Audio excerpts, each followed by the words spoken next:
ಉನ್ನತಿ. ಇದರಲ್ಲಿ ಯಾವ ರಾಜನೂ ಇಲ್ಲ, ಯಾವ ಎಳ್ಳಷ್ಟು ಅನುಮಾನವೇ ಇಲ್ಲ. ಅದೆಲ್ಲವೇ ಮಾಡಿದ ಬದುಕು ಏನಾಗಿ ನಾವೆಲ್ಲ ಬಂದವರು, ಬದುಕನ್ನು ಬದುಕೋದಕ್ಕೆ ಬಂದವರು. ಬದುಕನ್ನು ಬದುಕುವುದು ಒಂದು ಕಲೆ. ಬದುಕನ್ನು ಬದುಕುವ ಕಲೆಯನ್ನು ಕಲ್ಪಿಸೋದು ನಮಗೆ ಸಾಹಿತ್ಯ. ಸಾಹಿತ್ಯದಲ್ಲದೆ ಏನಿಲ್ಲ.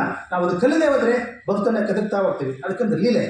ಬದುಕನ್ನು ಬದುಕಬೇಕು ಅಂದರೆ, ನಾವು ಬದುಕನ್ನು ಕಟ್ಟಬೇಕು ಅಂದರೆ ನಮಗಿರೋ ಜ್ಞಾನದ ಮೂಲ. ಪುಸ್ತಕ ಅಂದರೆ ನಾವು ಹೇಳಿದ್ನಲ್ಲ, ಕೇವಲ ಹಾಳೆಗಳೆಲ್ಲ ಸರಕಲ್ಲ, ಒಂದಷ್ಟು ಬೈಂಡಿಂಗ್ ಅಲ್ಲ, ಅದೊಂದು ಜ್ಞಾನದ ಸಂಕೇತ, ಅರಿವಿನ ಮೂಲ. ನಮ್ಮ ಬದುಕಿನ ಅದು ತಳಪಾಯ. ಆ ತಳಪಾಯದಂಥ ಜ್ಞಾನದ ಮೂಲವನ್ನು ನಾವು ಈ ಮೂಲಕವೇ ನಾವು ತುಂಬ್ತಾ ಹೋಗಬೇಕು. ನಾವು ಇನ್ನಿಷ್ಟೇ ಭಾಷಣ ಮಾಡಲಿ, ನಮ್ಮ ಹೆಬ್ಬಾಳೆಯಲ್ಲಿ ಬಂದರು ಅವ್ರು ಇನ್ನಿಷ್ಟೇ ಅಂಗಡಿಗಳು ಓಪನ್ ಮಾಡಲಿ, ಆಗಲ್ಲ. ಅಂಗಡಿಗೆ ಬರುವಂಥ ಮನಸ್ಥಿತಿಯನ್ನು ನಾವು ಜನರಲ್ಲಿ ತುಂಬಬೇಕು. ಯಾಕೆಂದರೆ ಪುಸ್ತಕ ಮೇಳ ಮಾಡ್ತೀವಿ, ನಮ್ಮೆಲ್ಲ ಕೂಡ ಅದೇ ಹೇಳೋದು, ಸರ್ಕಾರದಿಂದ ಬೇಕಾದಷ್ಟೆಲ್ಲ ವ್ಯವಸ್ಥೆ ಮಾಡ್ತೀವಿ, ಜನರಿಗೆ ಬರಲ್ಲ ಅಂತ. ಜನ ಯಾಕೆ ಬರಲ್ಲ ಅಂದರೆ, ಜನರಿಗೆ ಅಲ್ಲಿಗೆ ಬರುವಂಥ ಆ ಮನಸ್ಥಿತಿಯನ್ನು ನಾವು ಕೊಟ್ಟಿಲ್ಲ. ನಮಗೆ ನೋಡಿ, ನಾವು ಇನ್ನೊಂದು ವಾಸ್ತವವಾಗಿ ಹೇಳ್ತೀನಿ, ಈ ಮನಸ್ಥಿತಿ ಅನ್ನೋದು ಇದೆಯಲ್ಲ, ಯಾರೂ ಕೊಡಲ್ಲ. ಬದುಕುವನ್ನು ಕಟ್ಟುವ ಕಲೆ, ಬದುಕುವ ಕಲೆಯನ್ನು ನಮಗೆ ಯಾರು, ನಮ್ಮ ಅಪ್ಪ ನಮ್ಮಮ್ಮ ಕಲಿಸ್ಲಿಲ್ಲ. ಯಾಕೆಂದರೆ ನಮ್ಮ ಅಪ್ಪ ಅಮ್ಮ ನಮಗೆ ಕಲಿಸ್ಲಿಲ್ಲ ಅಂದರೆ ಅವರ ಅಪ್ಪ ಅಮ್ಮ ಅವರು ಕಲಿಸ್ಲಿಲ್ಲ. ನಮ್ಮ ಗುರುಗಳು ನಮಗೆ ಕಲಿಸ್ಲಿಲ್ಲ, ಯಾಕೆಂದರೆ ಗುರುಗಳು ಅವ್ರಿಗೆ ಕಲಿಸ್ಲಿಲ್ಲ. ಅದನ್ನು ಬಿಟ್ಟು ಎಲ್ಲವನ್ನೂ ಕಲಿಸಿದ್ರು. ನಮ್ಮ ಪಠ್ಯ ಯಾವ ರಾಜ ನಮ್ಮದು ದಂಡೆತ್ತಿ ಬಂದ, ಏನೇನು ದಾಳಿ ಮಾಡಿದ, ಏನೇನು ರೂಢಿ, ಇದೆಲ್ಲ ಅದು ನಮಗೆ ಬೇಕಾಗಿಲ್ಲ. ನಾವು ಬದುಕನ್ನು ಕಟ್ಟೋದಕ್ಕೆ ಕಲಿಸ್ಲಿಲ್ಲ. ಆ ಕಲಿಸದೇ ಇದ್ದ ಕಾರಣಕ್ಕಾಗಿಯೇ ನಮ್ಮ ಮಕ್ಕಳು ಈಗ ನಮ್ಗೆ ಹೇಳ್ತೀವಿ. ನಮ್ಮ ಅಪ್ಪ ಎಷ್ಟೋ ಜನ ನೋಡ್ತಿರಲ್ಲ ನಾವು, ನನ್ನ ಮಗ ನನಗೆ ಬೆಲೆ ಕೊಡಲ್ಲ, ನನ್ನ ಮಗಳು ನನಗೆ ಬೆಲೆ ಕೊಡಲ್ಲ, ನನ್ನ ಸೊಸೆ ಹೆಂಡ್ತಿನ ನನಗೆ ಬೆಲೆ ಕೊಡಲ್ಲ ಅಂದ್ಕೊಂಡು ಭಾಳ ಯೋಚನೆ ಮಾಡಿಕೊಡ್ತಾರೆ. ಬೆಲೆಯನ್ನು ನಾವು ಯಾರಿಂದಲೂ ಕೇಳಿ ಪಡ್ಕೊಳ್ಳೋದಿಲ್ಲ. ಬೆಲೆಯನ್ನು ಅವರೇ ನಮಗೆ ಕೊಡುವಂಥ ನಾವು ಬದುಕಬೇಕು. ನಾವು ನೋಡಿ, ಈಗ ನಮ್ಮ ಒಂದು ಮನೆಗೆ ಹೋಗಿದ್ದೆ, ನಮ್ಮ ಸರ್ ಗುರುನಾಥ್ ಅಕ್ಕಣ್ಣವ್ರ ಮನೆಗೆ ಹೋಗಿದ್ದೆ. ಈಗ ನಾವು ಬರಬೇಕಾದ್ರೆ ಅವ್ರು ಒಂದು ಮಾತು ಹೇಳಿದ್ರು. ಅವ್ರು ಒಂದು ಮಾತು ನನಗೆ ತುಂಬ ಖುಷಿಯನ್ನು ಕೊಡ್ತು. ಅವ್ರ ಪುಸ್ತಕಗಳು ನೋಡ್ತಾ ಇದ್ದೆ, ನನ್ನ ಮಗ ಅದನ್ನು ನನಗಿಂತ ಹೆಚ್ಚಾಗಿ ಮಾಡ್ತಾ ಇದ್ದಾರೆ ಅಂತ ಹೇಳಿದ್ರು. ಯಾಕೆ ಮಾಡ್ತಾರೆ ಅಂದರೆ, ಅವರಲ್ಲಿರೋದಕ್ಕೆ ಆ ಮಗನಿಗೆ ಬಂತು. ಅವರೇ ಮಾಡದೇ ಇದ್ದರೆ ಅವ್ರ ಮಗನಿಗೆ ಎಲ್ಲಿ ಬರ್ತಿತ್ತು? ಸಾಫ್ಟ್ವೇರ್ ಇಂಜಿನಿಯರ್ ಲೆಕ್ಕಕ್ಕೆ ಇಲ್ಲ. ಈಗ ನನ್ನ ಅನುಭವಕ್ಕೆ ಬರ್ತೀನಿ. ಅವ್ನು ನೆನಪಾಗೋಯ್ತು ನನಗೆ. ಅವ್ರ ಮನೆಗೆ ಹೇಳಿದೆ, ನನ್ನ ಮಗಳು ಸಾಫ್ಟ್ವೇರ್ ಇಂಜಿನಿಯರು. ನನ್ನ ಮೊಮ್ಮಗನಿಗೆ ಅಕ್ಷರ ಕಲಿಸ್ಬೇಕಾದ್ರೆ ಒಂದು ಕಾರ್ಯಕ್ರಮ ನಡೀತು. ನಾನು ನೋಡ್ತಾ ಇದ್ದೆ, ಏನು ಕಲಿಸ್ಬೋದು ಅಕ್ಷರ, ಈಗ ನಾನೇನು ಹೇಳಿಲ್ಲ. ಈಗ ಏನು ಬೇಕಾದ್ರೆ ಇರ್ಬೋದು ಈಗಿನ ಮಕ್ಕಳ ಮನಸ್ಸಲ್ಲಿ ಅಂತ. ಏನೇ ಕಲಿಸೋದು, ಈಗಲೇ ಕಲಿಸೋದು. ನನಗೆ ಹೆಮ್ಮೆ ಆಗೋಯ್ತು. ಯಾಕೆ ಕೇಳಿದೆ, ಏನೇ ಹೇಗೆ ಕಲಿಸ್ದೆ, ABCD ಹೇಗೆ ಕಲಿಸ್ಲಿಲ್ಲ ಅಂತ. ಅಯ್ಯೋ ABCD ಅವನೇ ಕಲಿತ್ಕೊಳ್ತಾನೆ, ನಾವು ಕಲಿಸ್ಬೇಕಾದ ಎಲ್ಲಿದ್ದಾನಂತ ಅವಳಿಗೆ.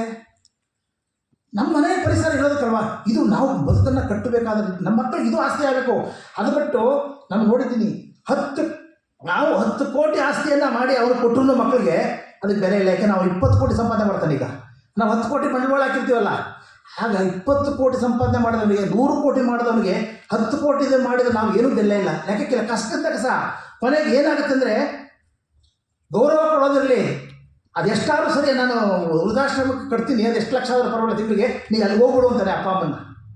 ಯಾಕೆ ಅವ್ರ ಮನಸ್ಥಿತಿ ಹಂಗಿರುತ್ತೆ.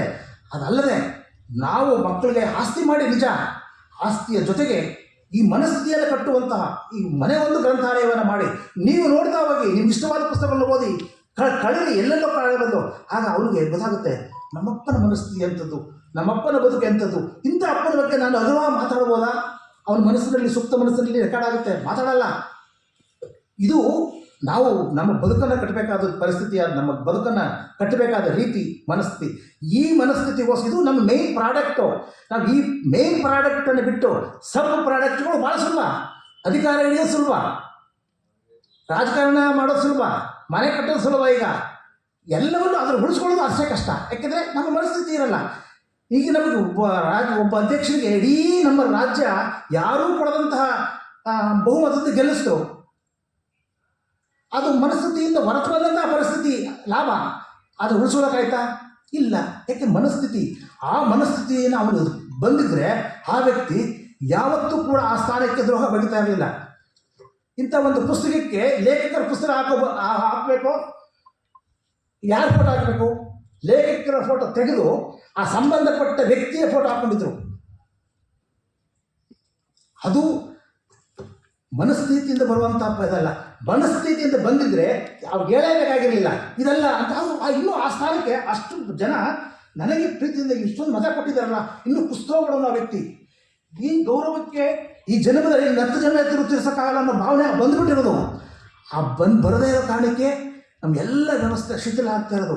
ಎಂತೆಂಥ ಉನ್ನತವಾದ ಸ್ಥಾನಗಳೆಲ್ಲ ಕುಸಿದು ಹೋಗ್ತವೆ. ಜನ ಗೌರವ ಕೊಡಿ ಅಂದರೆ ಎಲ್ಲಿಂದ ಕೊಡೋಕ್ಕೆ ಸಾಧ್ಯ? ಸುಮ್ಮನೆ ಯಾರೂ ಗೌರವ ಕೊಡಲ್ಲ.